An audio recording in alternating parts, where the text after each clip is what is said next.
Hey guys, this is Evil DD giving you another replay and commentary 2 against 2 Dragoons practice match between Panda Xempt on top team as Terran and Zerg against Outcastus&Sessions as Protoss. Here we see Sessions very early scout. Don't see a reason why he would do that.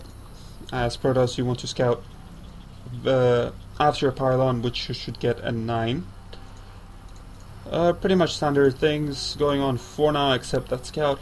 As said, also Zerg aren't using their overlords as they should be, which is at least scout a bit, put them out to see your ramp. You always want to do that. Here we see a 1 extractor trick, a double extractor trick for Xempt to get out more drones. Sessions being supply bot for quite a while, getting his pylon at 10 when the probe was finishing, very late. You want to get at 9. 10 pool for Outcastus, 12 pool for Xempt. Again, very early spawning pools. Very early gas for Panda, before barracks. This could potentially mean Reapers, as Reapers cost quite a lot of gas. Now Sessions still scouting, a bit of trash talk going on, doesn't matter. Still no gas for Xempt or Outcastus, meaning no speed upgrade. Now here's a big mistake Sessions does, well, not right now, but rather what he doesn't do. He scouts his opponent. He sees that the gas is has gone down before the barracks. What does it mean? Obviously Reapers, but he does not react. He gets 2 gateways. Very very weird build order, not standard at all.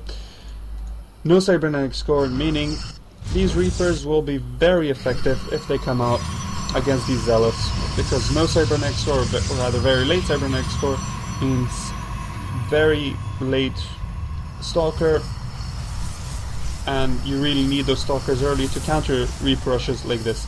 No gas, you also need that gas if you're gonna get the cybernetic score, as pretty much every Protoss unit except the Zealot costs gas. And you will need it for the upgrades and for the Stalkers. No speed upgrades for the players, for the Zerg players yet. Speed upgrade on the Reapers going down for Panda. Some spine crawlers on both Zerg players' bases. Some static defense. Here we have Outcastus pushing out with 6 Zerglings and Panda pushing out with 1 Reaper and no counter to it. Some action going on here, nothing really too special.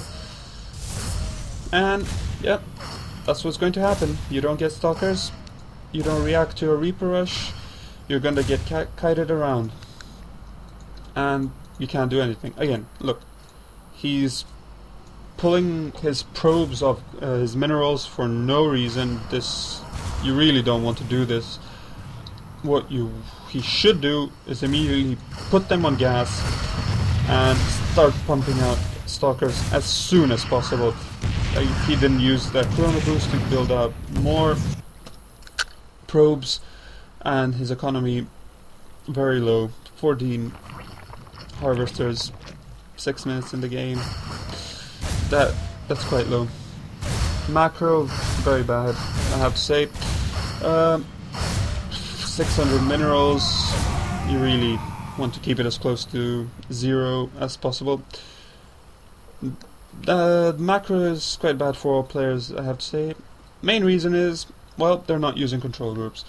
Panda is using only 1 control group for his Reapers. Really, you want to have your buildings under control groups as well, because then you can attack or harass your opponent at the same time as you're building. But 1,300 minerals, 81 average APM, 200 APM current. The APM is good, macro is very bad. So now if he would have lost these units, he would be very susceptible to a counterattack. Now, if Sessions did go for the standard build opener for Protoss, that would have happened. But now we see that Sessions is pretty much out of the game. It's just a matter of time before his base gets destroyed, and then it will be a 2-against-1 situation against Outcastus. Xempt getting roaches. Still no upgrades for any of his units. Zergling Zard moving out for some reason. More Reapers for Panda. Lair going down for Outcastus and 2 hatcheries now. Very unusual play from these players. I guess he sees that his teammate is being destroyed, so he's gonna try and do something. Look, 1,800 minerals.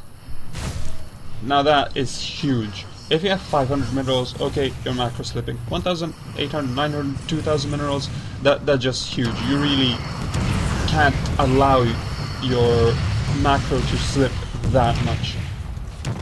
900 minerals, 900, 1,000 minerals, all players. Quite bad macro, I have to say. Reason? Again, not using control groups. Nothing. Not to build units, no standard build orders, which will ensure that you go the correct way for macro. And that is the reason why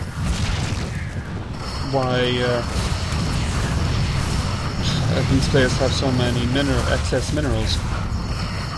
Let's see the units.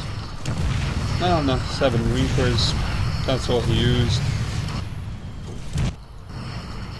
And, well, the top team obviously won. Now I want to talk about some other things. Of course, StarCraft 2 related, and related for the other replays that we'll do, including this one. These are the very big, essential things that all the players aren't doing. These things, like I said, are very essential and will allow you to win games. These things are using control groups, learning and using standard build openers for your race, macro, and constant worker production, which I have seen throughout all 4 replays that I'm going to do today. Was lacking.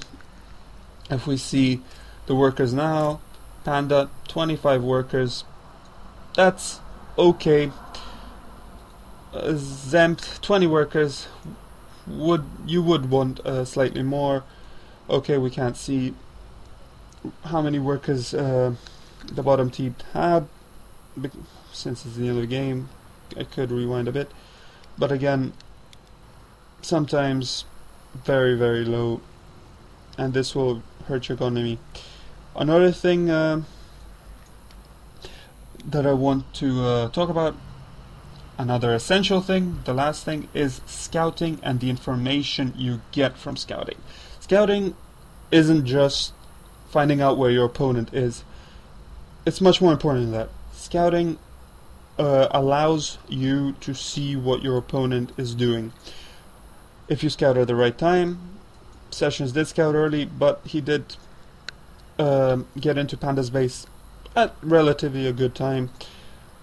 The scouting time didn't really matter that much, but what did matter is the response.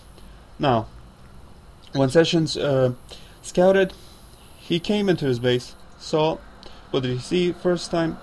Well, that Panda was still building his barracks. Then he goes around here, but oh wait, what's this? The refinery was already finished. Now when you retrieve information like this from your opponents, you have to know how to use it. So you really have to start thinking like this. Okay, my opponent's getting his barracks, okay? Oh, look, his refinery, his gas is finished before his barracks.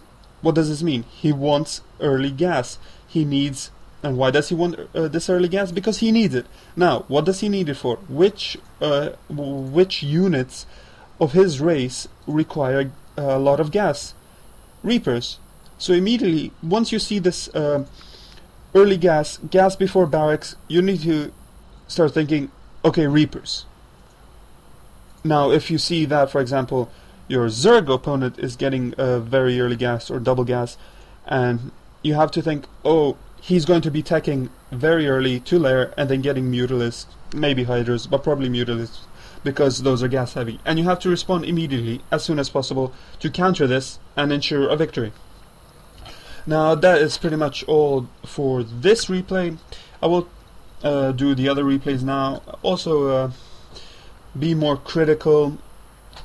I will try to give the best commentary, but I really want these replays to be more critical analysis to improve the game of the players that are playing in these replays, because, like I said, it's not little things that they're not doing, it's some very big things and some essential things that they're not doing or doing wrong, that I want these players to improve on, and then your game will be much better. Alright, that's it for this replay, and I'll see you guys in the next one, I guess.